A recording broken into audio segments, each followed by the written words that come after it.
Welcome back everyone.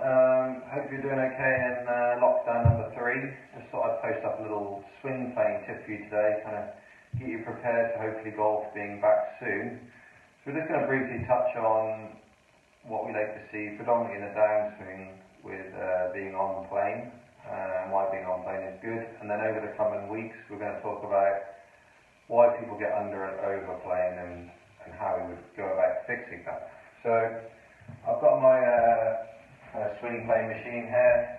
Very easy to use in the garden. You just put an alignment stick in the floor, or you can just put like a cane, anything that's kind of long and thin can go in the floor. Now, when I set this up, I want the angle of the stick to be pretty similar to the angle of my shaft. Okay, so I've got a 7-iron here, so I guess that's a little bit below, so I'm just going to lift that one up a tiny bit. Okay. So you want to keep it pretty similar to the angle of your shaft. That's really important. And then I have the ball maybe 3 or 4 inches outside of the stick, and again 6 to 12 inches in front of where the stick would be in the floor. Okay. Now first check is we're going to go to the top of the backswing, and I want to kind of make sure the shaft's on a similar angle to the plane, to the kind of stick that's in the floor there. Okay. There are some players that will be steeper and shallower on the backswing. Some great players have been in the past. Generally, I like to see people on or close to the plane on the backswing, especially if they're starting.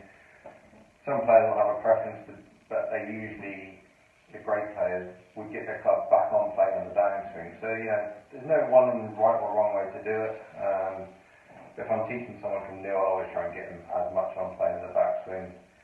And again, depends on the person, we might be changing the plane of their backswing if it's negatively affecting their downswing. If it's not, I'll leave it, but if it is, then we'll change it.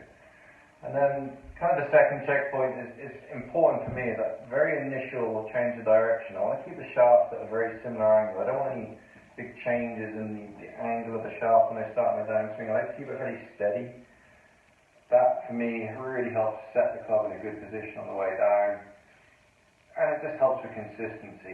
And then kind of the final checkpoint after that initial there, where I'm trying to keep it fairly similar plane-wise with the shaft there, I'm not dipping it or steepening it, is then I'll kind of go to where shaft gets parallel to the floor and the butt of the club's pointing at the target.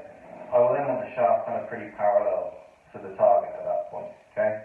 Don't want it way behind, I don't want it way inside there either. Okay?